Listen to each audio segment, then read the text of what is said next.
Good morning and welcome back. This is Tara and I'm going to do a book read aloud today, another science book about the animal files We Need Sharks by Lisa Bullard. The book begins with a table of contents, so we're going to read through the whole thing and then talk a little bit about what's at the end of the book. The Great Hunter, Chapter 1. One of the world's mightiest predators is on the move. It tracks its prey through ocean waters. The shark has strong hunting skills. This large fish smells, hears, and senses its prey in the water. The shark closes in. It strikes. Rows of sharp teeth rip into a sea lion. A great white shark jumps out of the water with its prey. There are more than 500 different species of sharks. Different species eat different types of prey. Several shark species are top predators. This means other animals do not hunt them. Sharks play an important role in many ocean food chains. One example of a food chain starts with single-celled life forms. These life forms are eaten by shrimp like animals called krill. The krill are then eaten by small fish, and the small fish are eaten by sea lions. The sea lions in turn become shark prey. Ecosystems have many different food chains. Together, the food chains in an ecosystem form a food web. Sharks are at the top of many ocean food webs. They help ocean ecosystems stay in the balance. So here's the fish food chain of the great white shark. So we start with phytoplankton, then the krill, the small fish, the sea lion, and finally the great white shark. Without sharks, the species that they prey on would increase. And if that happened, all those extra animals would need food. Species that are lower on the food chain would be eaten in high numbers. They might even die out. Sharks keep prey population healthy. They target sick or injured animals. This allows stronger animals to continue the species. Some sharks eat animals that have already died. They prevent the dead animals from spreading disease. A blacktip reef shark feeds on the body of a dead fish. Do sharks hunt people? Movies and TV often show sharks as dangerous killers, but sharks rarely bite humans without cause. If a human tries to grab a shark, the shark will fight back. In 2017, there were only 88 cases of sharks going after humans without a reason. Only 5 of those cases ended in a person's death. Experts believe these events were accidents. The shark did not mean to hunt the humans.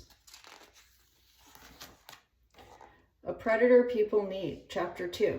Humans need healthy oceans. Ocean plants create much of the oxygen people breathe. Oceans also help control the weather. They move heat across the planet. Many communities depend on oceans. People ship products across the water. Sea animals and plants also provide humans with food and medicines. Sharks live in all of Earth's oceans. Sharks help make these things possible by keeping oceans healthy. Some people's job depends on the oceans. Decreasing shark populations can affect these jobs. When ocean ecosystems are in balance, there are plenty of fish to catch. But if shark numbers decrease, other species might decrease as well. This could threaten fishers' jobs.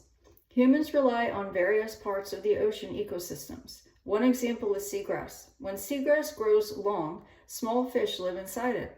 When the fish grow, they become a source of food for humans. Seagrass has other benefits too. It cleans the water and creates oxygen. It also prevents shorelines from wearing away. Perhaps most importantly, seagrass stores large amounts of carbon dioxide. This gas could be harmful for the planet if too much of it enters Earth's atmosphere. Seagrass is home to a variety of animals, including seahorses.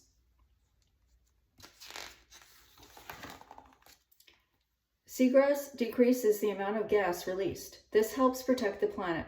Without sharks, there would be less seagrass. Scientists made this discovery in Shark Bay, Australia. Shark Bay is home to tiger sharks. It is also home to shark prey, including sea turtles and sea cows. These two animals eat large amounts of seagrass, but in certain areas of Shark Bay, they stay away from the seagrass. They know that sharks swim nearby. In these areas, the seagrass is left to grow. In other locations, sea turtles eat all the seagrass. These spots have fewer sharks to scare the turtles away. A green sea turtle feeds on seagrass. Sharks and human health. Sharks may provide clues for keeping humans healthy. For example, one scientist studies the healthy bacteria found on shark skin. First, she scrapes samples off the skin. Then she sends the sharks back into the water. Afterwards, she studies the samples. She wants to use the bacteria to create new medicines. Humans could take the medicines to treat infections. Chapter 3, Sharks at Risk.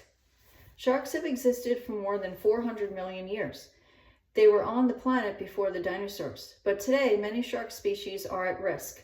Some examples are great hammerheads, whale sharks, and several kinds of angel sharks. Humans pose the greatest danger to sharks. Overfishing is a common threat. The great white shark is one of the oldest existing species on Earth. Shark fishing has increased in the last few decades. Each year, fishers kill more than 100 million sharks. When fishers catch sharks, they often cut off their fins. This is called finning. It allows fishers to fit more fins on their boats. That way they can make more money. The fishers return finned sharks to the sea. Without their fins, the sharks can't swim properly. They eventually die. Many of these fins are used to make shark fin soup. This ancient Chinese dish is popular in several Asian countries. After finning, fishers let the fins dry in the sun. Too few sharks. Overfishing is a problem for many types of fish, but it is an especially large threat to sharks. Sharks have babies later in life than many other fish. They also have fewer babies at a time. This means there are fewer sharks to replace the ones that are killed. As a result, the shark population falls. People often eat it at celebrations. Shark parts are also used in other products. These include certain types of makeup and shoes. Some fishers catch sharks by accident. These sharks are called bycatch. Fishers catch them while fishing for other animals. Other people fish for sharks for fun. Fishers often return the sharks they catch to the ocean, but in some cases the sharks are too stressed or injured to survive. Humans also threaten sharks by building along coastlines. Sometimes people dig underwater when they build. This can disturb the habitats of young sharks. Humans also pollute the ocean. The water can become so unclean that plants and animals cannot live there. When that happens, the food webs that support sharks can fall apart. Millions of sharks are killed each year to make shark fin soup. Diving with sharks. Some people pay to meet sharks face to face.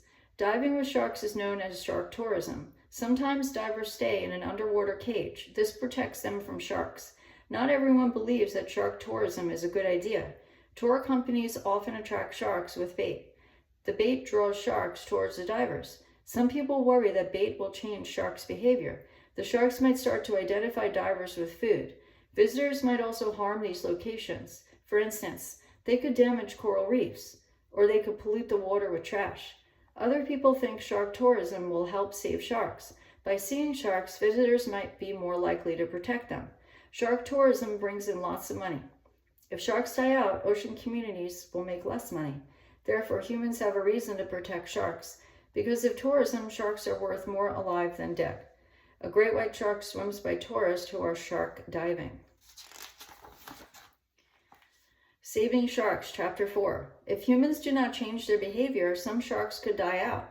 Thankfully, more and more people want to save sharks. People are learning about the importance of the animal. They are also learning about the threats facing sharks. Education is the first step to conservation.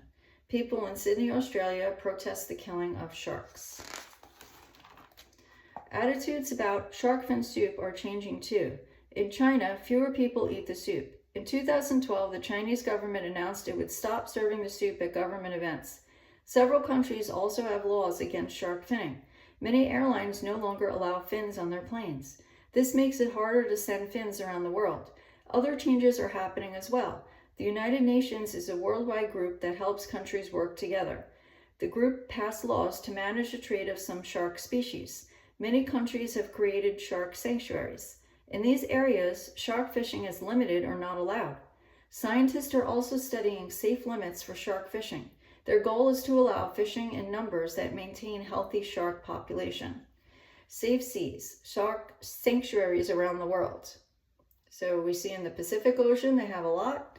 And then off the coast of Florida, between North America and South America, they have a lot of sanctuaries set up as well. Some countries that protect sharks are seeing results. For example, scientists in one study counted sharks off the U.S. East Coast. Between 2012 and 2015, sharks increased by 55%. But sharks still face many problems. Shark fin soup remains popular in places including Thailand and Vietnam. Not all countries have adopted laws to protect sharks. A shark that is protected near one country is still at risk in other waters. And even in places where laws do exist, people do not always follow them. Another challenge is that scientists do not know enough about sharks. It is hard to count and study animals in the ocean. Scientists need more money for research. As they learn more, people will be better able to save sharks. Shark conservation takes time, money, and hard work, but more and more people believe the effort is worth it. By protecting sharks, humans protect the oceans, and by protecting the oceans, humans can protect all life on Earth. Scientists put a tracking tag on a lemon shark in Bimini, Bahamas. And that's it. We have some questions right along here, and we have the glossary, and just to learn more. So I hope you enjoyed our book about a book read aloud about sharks, and I hope you learned a lot and enjoyed the story. If you head over to my Teachers Pay Teachers page, you can find the accompanying tasks and worksheet that go along with this book. And I'll leave the link in the description. Don't forget to hit like and subscribe, and look forward to reading more books with you. Thank you. Have a great day.